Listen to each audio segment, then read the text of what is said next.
The rain poured heavily that night, drenching the small town in a relentless downpour. Thunder rumbled in the distance, echoing through the narrow streets where dim streetlights flickered uncertainly. Inside a modest house at the end of a quiet lane, a man sat hunched over the dining table, his rough hands gripping a crumpled letter. His eyes, filled with exhaustion, scanned the words again and again, but they never changed. His son had failed. Again. Rajiv exhaled sharply, his disappointment heavier than the storm outside.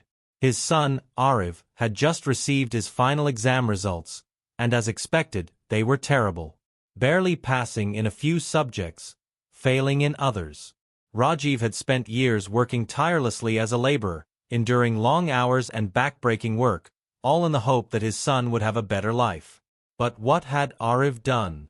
Wasted his time, ignored his studies, and now, thrown away the last chance he had. "You're a useless son," Rajiv muttered under his breath, his voice a mix of frustration and sorrow. Ariv stood near the doorway, his head bowed. His clothes were slightly damp from running home in the rain, but the chill he felt inside was far worse than the cold outside. He had expected his father to be upset, but hearing those words, spoken so plainly, felt like a dagger to his chest. "I tried, Papa," he said softly, his voice barely above a whisper. "Tried?" Rajiv snapped, slamming the letter onto the table. "Trying isn't enough, Ariv. Effort means nothing if it leads to failure." Ariv clenched his fists. He had always been told he was a failure. By his teachers, his neighbors, even the relatives who only visited once in a while. But hearing it from his father, the one person he had desperately wanted to make proud, was unbearable. "Do you even care?" Rajiv continued, his voice rising. "Do you even understand what I go through every single day just to put food on this table? Just to send you to school? And this is what you give me in return?" Ariv's throat tightened. He wanted to scream, to explain, to say something that would make his father understand that he wasn't lazy, that he wasn't useless. But no words came out. Instead, Rajiv shook his head in disappointment. "I don't know what to do with you anymore." Ariv felt his chest ache. The weight of those words crushed him. He turned and walked out of the house, stepping into the rain without an umbrella, without a plan, without knowing where he was going. The storm outside matched the storm inside his heart. Every drop of rain felt like a reminder of his failures, each gust of wind carrying the echoes of his father's disappointment. He walked aimlessly, his mind a whirlwind of emotions. Maybe his father was right. Maybe he really was useless. Maybe nothing he ever did would be enough. But then, something happened. Something that would change everything. Ariv heard a cry, a desperate, fearful cry, coming from a dark alley nearby. His heart pounded as he stopped, listening closely. Another cry followed, weaker this time. Without thinking, Ariv ran toward the sound. What he saw in that alley would become the moment that defined him. And for the first time in his life, he would discover that sometimes, failure isn't the end. It's just the beginning. Ariv's heart pounded as he stepped into the darkness of the alley, his breath shallow. The rain made the ground slick, and he had to be careful not to slip as he moved forward. The weak cry echoed again, barely audible over the storm. He squinted, trying to see through the heavy curtain of rain. Then, his eyes locked onto a small figure curled up near a pile of old crates. It was a little boy, no older than 6 or 7, shivering uncontrollably. His clothes were soaked, his thin arms wrapped around his knees as he rocked back and forth. His face was partially hidden in the shadows, but the fear in his body language was unmistakable.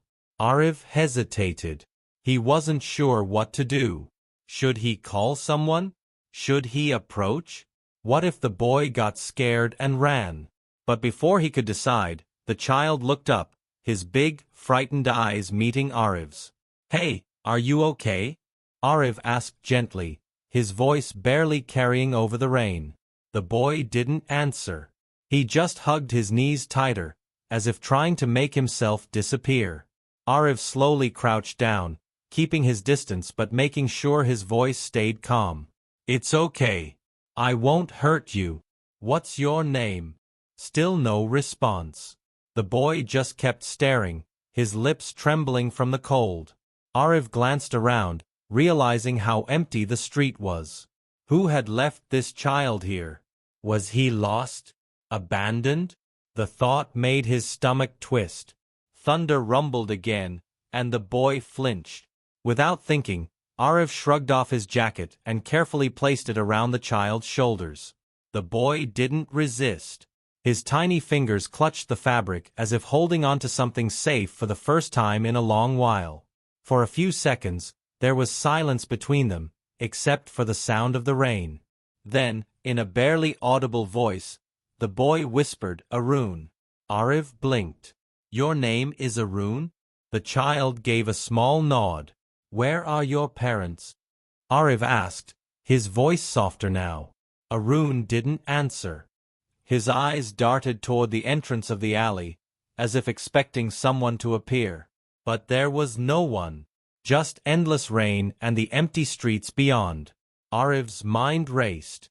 He knew he couldn't leave Arun here, not in this weather, not when he was clearly scared and alone. But taking him home? That was impossible. His father was already furious with him. He wouldn't understand. Still, he couldn't walk away. "Come on," Ariv said, holding out his hand. "Let's get you somewhere safe." Arun hesitated. His small fingers twitched, as if unsure whether to trust Ariv. But then another clap of thunder roared overhead, and the boy flinched before finally reaching out and gripping Ariv's hand tightly. Ariv stood up, pulling Arun gently to his feet. The child swayed slightly, his legs weak, but he held on. Ariv led him out of the alley, shielding him from the worst of the rain as they walked. His mind was a whirlwind of thoughts. He had no plan, no idea what to do next.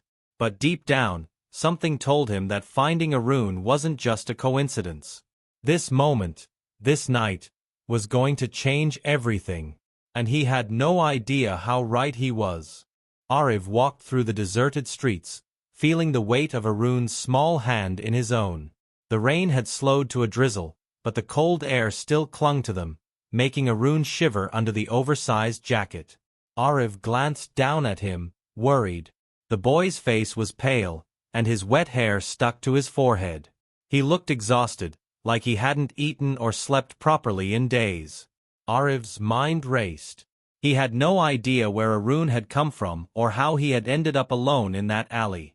He wanted to ask more questions, but something about the way Arun held himself, the way his tiny fingers clung to the fabric of Ariv's jacket, told him that pushing too hard might scare him. They walked in silence, the sound of their footsteps mixing with the distant echoes of raindrops. Ariv knew he couldn't take Arun home. His father was already furious with him. Bringing home a lost child, especially on a night like this, would only make things worse. Instead, he made a decision. "Come with me," he said softly. Arun didn't ask where they were going. He just followed, his grip tightening slightly, as if afraid that letting go would mean being left behind again. Ariv led him through the back streets, avoiding the main road, until they reached an old, abandoned shop near the marketplace. It wasn't much, just a small, crumbling structure that had been empty for as long as he could remember, but it was dry. He had spent time here before, sitting on the dusty floor whenever he needed to be alone, away from the disappointment in his father's eyes. He pushed open the creaky door, guiding Arun inside. The air smelled of damp wood, and the dim light from the street barely reached the corners of the room. Ariv found an old cloth lying in one of the corners and used it to dry Arun's face and hands as best as he could. "Are you hungry?" he asked. Arun hesitated before nodding slightly. Ariv sighed, running a hand through his wet hair. He didn't have any money on him. His father controlled everything, barely giving him enough to get by. But he couldn't let Arun go hungry. "Wait here," he said. "I'll be back soon." Arun's eyes widened in fear. His small hand shot out, gripping Ariv's sleeve. I promise I'll come back, Ariv reassured him. I won't leave you. After a long pause, Arun finally let go. Ariv stepped back out into the night, his mind focused on one thing: finding food. He made his way toward the marketplace, where most of the shops were closed, but a few street vendors were still packing up for the night. He spotted an old fruit seller counting his earnings for the day, baskets of unsold apples and bananas beside him. Ariv swallowed. He had no money, no way of buying anything. But Arun was hungry. He couldn't just walk away. His heart pounded as he glanced around. The rain had kept most people indoors. The vendor was distracted, his back slightly turned. Ariv's hands trembled. He had never stolen before. He knew it was wrong. But he also knew what it felt like to be hungry.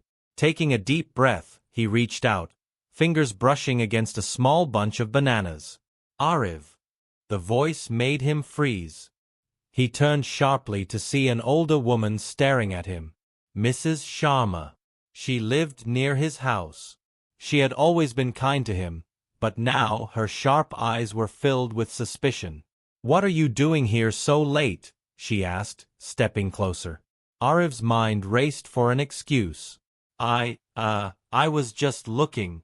Mrs. Sharma's gaze flickered to his wet clothes, his empty hands, the way he stood too close to the vendor's stall. He could see the moment she put the pieces together. "You don't have to steal, Beta," she said, her voice softer now. Ariv lowered his head, shame burning in his chest. She sighed, then reached into her shopping bag and pulled out a small packet of biscuits and an apple. "Here," she said, handing them to him. "Take this. And next time, just ask." Ariv hesitated before taking the food. "Thank you," he whispered. She gave him a knowing look but didn't say anything else. Ariv turned and ran, the biscuits and apple pressed tightly against his chest. When he reached the old shop, he found Arun sitting exactly where he had left him, his knees tucked under his chin. "I got food," Ariv said, kneeling beside him. Arun looked up, his eyes lighting up with something Ariv hadn't seen before: relief, maybe even trust. Ariv unwrapped the biscuits, handing them over.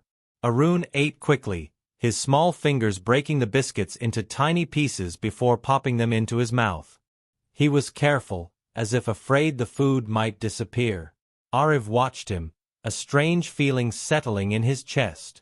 He had spent so much of his life feeling like a disappointment, feeling useless. But in this moment, sitting in an abandoned shop with a lost boy, he felt something different. For the first time, he felt like he had a purpose. But deep down, he knew this wasn't over. Somewhere out there, someone was looking for Arun. And whatever had brought him to that alley in the first place, it wasn't something good. Ariv sat against the cold wall of the abandoned shop, watching Arun slowly finish the last crumbs of his biscuit. The boy ate in silence, his eyes darting around the dark room as if expecting someone to suddenly appear and take him away. Every now and then, he would glance at Ariv, as if checking to make sure he was still there. Outside, the rain had almost stopped, leaving only the occasional drip from the rooftops. The night was eerily quiet, and Ariv could feel a strange tension in the air, like something unseen was waiting in the darkness. He had so many questions. Who was Arun? Where had he come from? Why had he been alone in that alley? But every time he tried to ask, Arun would lower his gaze and refuse to speak. Ariv sighed. He didn't know how to take care of a lost child. He didn't even know how to fix his own life. His father thought he was useless, and maybe he was right. He had failed at school, at everything. But tonight, for the first time, he felt like he had done something that mattered. He had helped someone, and that thought gave him a strange kind of strength. Suddenly, Arun stiffened. His small hands clutched the fabric of Ariv's jacket, his eyes wide with fear. "What is it?" Ariv whispered, his body tensing. Arun didn't answer, but his gaze was locked on the broken window near the entrance. Ariv followed his eyes and felt his heart stop. A shadow moved outside. Someone was there. Ariv quickly pulled Arun behind him, shielding him from view. His mind raced. Who could it be? Was it the police? Arun's family? Or was it someone else? Someone dangerous? The footsteps outside were slow, deliberate. Whoever it was, they weren't in a hurry. They were searching, looking for something, looking for them. Ariv's breathing grew shallow. He had no way to defend himself, no idea what to do. He could only hope that whoever was outside would leave. Then, the door creaked open. Ariv held his breath, his heart pounding against his ribs. A tall figure stepped inside. The dim light from the street barely revealed his face, but Ariv could see the outline of a man, broad-shouldered, his posture rigid with authority. His eyes scanned the room, and the moment they landed on Arun, his entire body stiffened. Arun whimpered and gripped Ariv's arm tightly. "Arun," the man said, his voice low, controlled. Ariv could feel the boy trembling against him. The man took a step forward. "Come here." But Arun didn't move. He shrank back further, pressing himself into Ariv's side.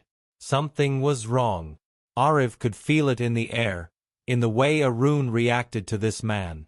"Who are you?" Ariv asked, forcing his voice to stay steady. The man's gaze flickered to Ariv, and for a moment, there was silence. Then, in a calm yet unsettling tone, he said, "I'm his father." Ariv's stomach twisted.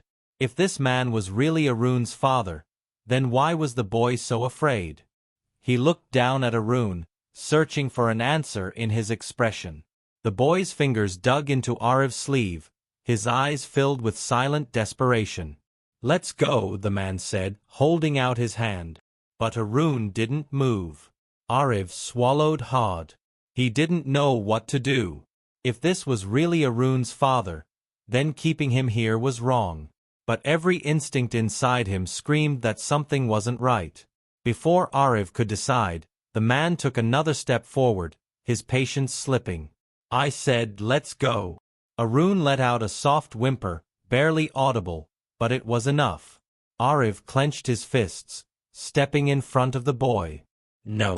The man's expression darkened. "This isn't your concern," he said, his voice sharper now. Ariv's pulse raced, but he stood his ground. "He doesn't want to go with you." The man exhaled slowly, his jaw tightening. "You don't understand what you're doing, boy. Hand him over." Ariv glanced at Arun, at the fear in his eyes, and something inside him made a decision before his mind could catch up. He grabbed Arun's hand and bolted. The man cursed behind them, but Ariv didn't stop. He yanked open the back door and pulled Arun into the night, his legs moving faster than they ever had before. He didn't know where he was running to. He only knew that he had to get Arun away. And as the sound of footsteps chased after them, he realized that this was no longer just about helping a lost boy. This was about survival. Ariv's breath came in short gasps as he sprinted through the empty streets, gripping Arun's hand tightly. The cold air burned his lungs, and his legs felt heavy, but he didn't dare slow down. Behind them, the sound of footsteps pounded against the wet pavement, growing closer. Whoever that man was, he wasn't giving up. Arun's small fingers trembled in Ariv's grasp, his breaths quick and panicked. Ariv glanced down at him, his heart twisting at the fear in the boy's face. He needed to find a place to hide, somewhere safe, somewhere that man wouldn't think to look. They turned a corner sharply, nearly slipping on the wet ground. Ariv's mind raced. The marketplace was too open. The abandoned shop was no longer an option. The only place he could think of was the old railway yard. It was on the edge of town, past the bridge, where rusted train cars sat forgotten under the night sky. No one went there anymore. It was their best chance. Ariv pushed himself forward, ignoring the burning in his legs. The rain had turned the dirt path into thick mud, but he didn't care. He only had one goal: keep Arun safe. The boy stumbled, and Ariv quickly steadied him. "Almost there," he whispered. though he wasn't sure if he was saying it for Arun or himself. They reached the railway yard, ducking between the towering metal frames of abandoned train cars. The place smelled of rust and damp wood, but to Ariv, it was safer than the open streets. He pulled Arun into the shadows, pressing their backs against the cold metal. His chest heaved as he listened. Silence. Then, footsteps. Ariv's blood ran cold. The man was still searching. He placed a finger to his lips, signaling Arun to stay quiet. The boy nodded, his small body trembling. Ariv's heart pounded so loudly he was sure it would give them away. He peeked through the narrow gap between two train cars, trying to spot their pursuer. The man stood at the entrance of the yard, scanning the area. His shoulders were tense, his posture rigid. The dim streetlight illuminated part of his face, and for the first time, Ariv saw it clearly.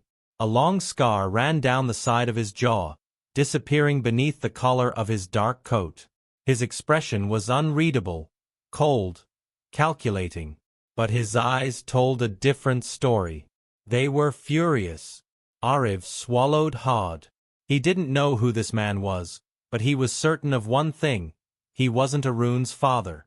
The man took a step forward, his boots crunching against gravel. He wasn't searching randomly. He was hunting. Ariv's grip on Arun tightened. They had to move. Slowly, he guided Arun along the edge of the train car, careful to keep them in the shadows. They just needed to get to the far side of the yard, where an old fence had a gap big enough for them to squeeze through. But then, Arun suddenly stopped. His small hand gripped Ariv's arm, his body tense. Ariv turned to him, confused. Arun wasn't looking at the man. He was looking at something else. Ariv followed his gaze and felt the air leave his lungs.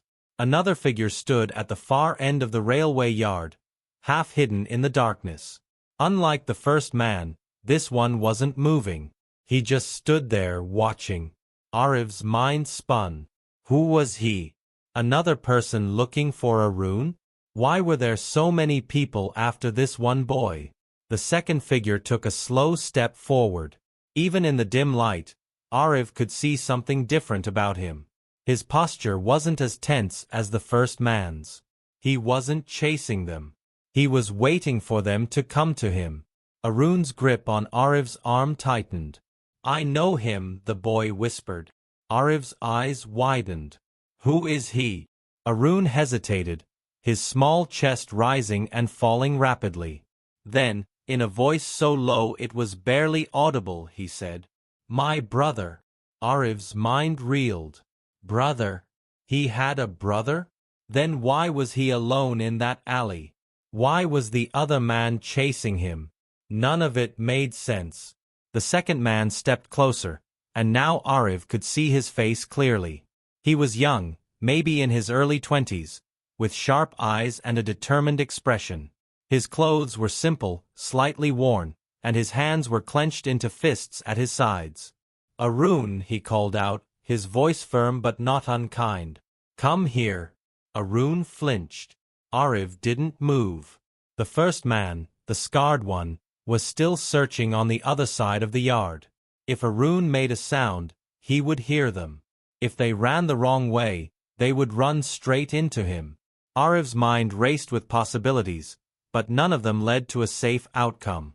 And then, the worst thing happened. A sharp clang echoed through the night. Ariv's foot had knocked over a rusted metal rod, sending it rolling across the ground. The scarred man's head snapped in their direction. For a split second, everything was still. Then, chaos erupted. The man charged toward them, his boots slamming against the ground. Ariv yanked Arun's hand and bolted toward the gap in the fence. The second man, the one Arun called his brother, rushed forward too, but Ariv couldn't tell if he was trying to help or if he had his own motives. All he knew was that they were running out of time. The scarred man was faster than he had expected. Too fast. He was closing the distance, his heavy footsteps pounding like a drum in Ariv's ears. Ariv pushed forward, his breath ragged. Just a few more steps. Just a little farther. But then, A hand grabbed his collar, yanking him back with brutal force. He stumbled, nearly losing his grip on Arun. The boy let out a terrified cry. Arif twisted, trying to break free, but the scarred man's grip was like steel. "You shouldn't have interfered," the man growled. Arif struggled, panic flooding his mind. He had to get Arun away. He had to. Before he could react, the second man, the one Arun called his brother, slammed into the scarred man, knocking him back. The force of the impact sent all three of them crashing to the ground. Arun screamed. Arif scrambled to his feet, his body aching from the fall. He grabbed Arun's hand and ran again, his legs shaking. The last thing he saw before disappearing through the gap in the fence was the scarred man and Arun's brother locked in a fierce struggle, their shadows twisting in the dim light. And in that moment, Arif realized something terrifying. Arun wasn't just a lost child. He was running from something far bigger than Arif had ever imagined. And now, Arif was caught right in the middle of it. Arif ran, his pulse hammering in his ears, dragging Arun with him through the narrow streets beyond the railway yard. His lungs burned, his legs felt like lead, but he couldn't stop. Behind them, he could still hear the struggle between the scarred man and Arun's brother. He didn't know who would win. He didn't know what would happen next. All he knew was that Arun needed to get away from it all. Arun's small hand gripped his tightly, but the boy was struggling to keep up. His breaths were ragged, and his legs wobbled with exhaustion. Arif slowed just enough to lift him into his arms, pushing forward despite the weight. He had no idea where to go, no plan. Only an instinct screaming at him to keep running. The streets were empty, eerily silent except for their footsteps. The night air pressed down on them, thick with tension. Arif's mind was racing. Who was the scarred man? Why was he after Arun? And what was Arun's brother's role in all this? The pieces of the puzzle weren't fitting together, and he had no time to figure it out. Then, just as he turned a corner, he saw flashing red and blue lights in the distance. The police. Relief and fear crashed over him at the same time. If he ran to them, would they help? Or would they take Arun away without understanding what was happening? Would they believe his story? Before he could decide, a voice echoed behind him. "Stop!" Arif turned sharply, his heart nearly stopping in his chest. The scarred man was there, his face bruised, his coat torn, but his eyes still burning with the same intensity. But something was different. He wasn't chasing anymore. He wasn't attacking. He was standing still, his hands slightly raised, like he was trying to reason with them. "Listen to me," the man said, his voice rough but controlled. "You don't understand what's happening." Arif stepped back, his grip on Arun tightening. "Stay away. I'm not your enemy." The man took a slow step forward. "Neither is his brother." Arun whimpered in Arif's arms, his body shaking. Arif could feel the boy's heartbeat pounding against his chest. "Then why were you after him?" Arif demanded. The man exhaled, glancing toward the street where Arun's brother had disappeared. Then he looked straight at Arif. "Because he's in danger." Arif's head spun. "From who? You?" "No," the man said firmly. "From the people who took him before." Arif froze. Arun's grip on his shirt tightened. The man took another step forward, his scarred face illuminated under the streetlight. Arun wasn't just lost that night in the alley. He escaped. Arif looked down at Arun, his mind racing. The boy's face was pale, his eyes wide with unspoken memories. "He was taken from his home," the man continued, his voice softer now. "His brother has been looking for him ever since." Arif shook his head, struggling to process everything. Then why didn't Arun just go to him? Why was he so scared? The man hesitated. And then, in a quiet voice, Arun finally spoke. "Because I thought he gave me away." Arif felt his breath catch. The boy's words hung in the air like a weight, heavy and heartbreaking. The man's expression darkened, but not with anger, with sorrow. He didn't, he said. He's been trying to get you back. Arun swallowed hard, his small body still trembling. Then, why did they take me? The man's jaw tightened. Because of your father. Ariv's heart pounded. Arun's brother suddenly appeared at the end of the street, his face filled with desperation. His clothes were torn, his breath ragged, but his eyes locked onto Arun immediately. Arun, he called. The boy tensed in Ariv's arms. The scarred man turned to look at the older brother, then back at Ariv. His father owed dangerous people a debt, he explained. When he couldn't pay, they took Arun as leverage. Ariv's stomach twisted. He looked at the boy in his arms, the child who had been too afraid to speak, too scared to trust anyone. Now it all made sense. Arun's brother took another step forward, his voice breaking. I've been trying to get him back ever since. Arun's lip trembled. His eyes flickered between his brother and the scarred man, the weight of everything crashing over him. Ariv's grip on the boy loosened. It's okay, he whispered. You're safe now. Arun hesitated for a moment longer. Then, slowly, he reached out toward his brother. The older boy rushed forward, wrapping his arms around Arun in a tight embrace, his body shaking with relief. Ariv stepped back, watching as Arun clung to his brother, his small fingers gripping the fabric of his shirt like he was afraid to let go. The scarred man sighed, his expression unreadable. It's over. Ariv wasn't sure why, but his chest ached at those words. For the first time in a long time, he had felt like he mattered, like he had done something right. And now it was ending. Arun would go home. His brother would take care of him. Ariv would go back to his life, back to being the boy his father called useless. But then, Arun turned to look at him. The boy's eyes were filled with something Ariv hadn't expected. Gratitude. You're not useless, Arun said softly. Ariv's breath caught in his throat. The words hit harder than he expected. 4 years, he had believed what everyone told him, that he would never be good enough, never do anything important. But now, standing here, he realized something. He had saved a life tonight. He had mattered. And maybe, just maybe, that meant he wasn't useless after all. The night air was still, but everything inside Ariv felt like it was shifting.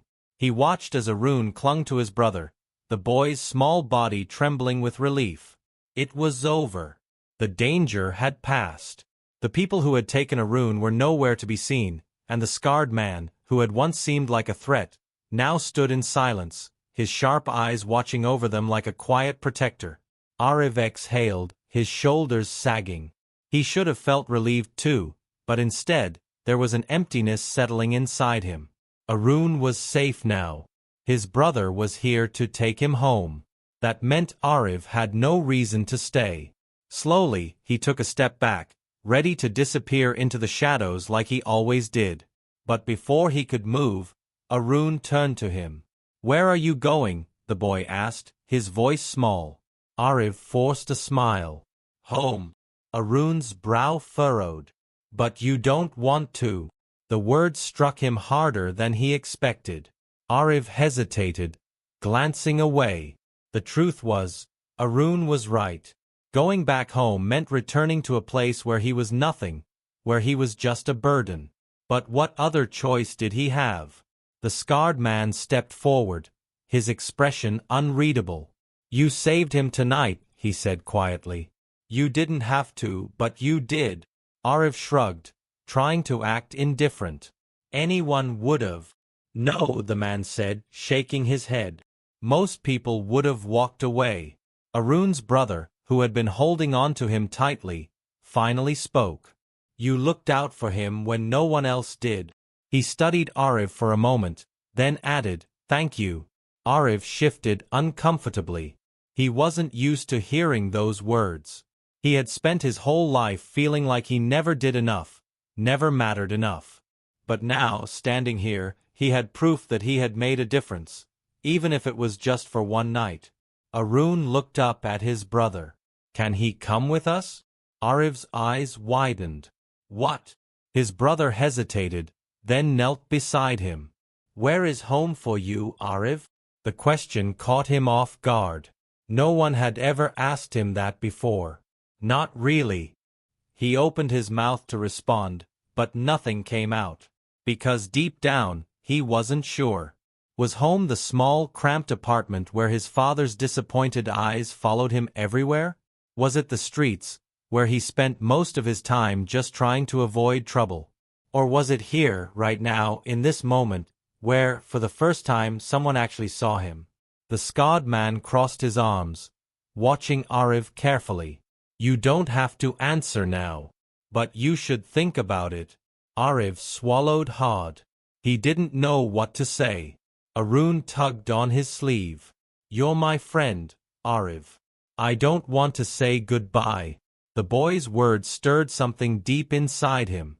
A lump formed in his throat, but he quickly masked it with a smirk.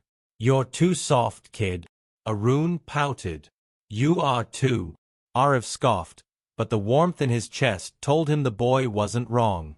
For a while, no one spoke. The streetlights flickered, casting long shadows on the pavement. The world outside this small moment felt distant, unimportant. Then, Arun's brother let out a breath. Come with us, he said simply. Arif's heart skipped a beat. What? You don't have to go back to wherever you were, the older boy continued. If you don't have a place to be, come with us. Arif blinked, unsure if he had heard correctly. Why would you want me there? Arun answered before his brother could. Because you're family now. The words knocked the air from Arif's lungs. Family. He had never really had one, not in the way that mattered. For a long time, Arif had told himself that being alone was easier, that it was better to not expect anything from anyone, because expectations always led to disappointment. But now, for the first time, he had a choice. He could walk away, go back to the life he had always known. Or he could take a risk, step into the unknown, and see if maybe, just maybe, he belonged somewhere after all. His fingers curled into fists. He wanted to say yes. He wanted to go with them. But something inside him still held back, the voice in his head that whispered he wasn't worth it, that he didn't deserve this kind of kindness. As if sensing his hesitation, the scarred man spoke. Not all of us get second chances, Arif. His gaze was knowing, almost like he understood the war going on inside him. When you do, take it. Arif looked at Arun, who was still holding on to him like he was afraid he would disappear. He looked at Arun's brother, who had fought for his sibling without hesitation. And then he looked at himself, the boy who had once believed he was useless, who had spent his whole life running from a world that never seemed to want him. Maybe it was time to stop running. Arif let out a shaky breath, then finally nodded. Arun grinned, hugging him tightly. His brother smiled, relief evident in his expression. Even the scarred man gave a small, approving nod. For the first time in his life, Arif felt like he had made the right choice. As they walked away from the empty streets, leaving behind the darkness of the night, Arif realized something. Maybe he had never been useless. Maybe he had just been waiting for the right moment to prove it. And now, he finally had.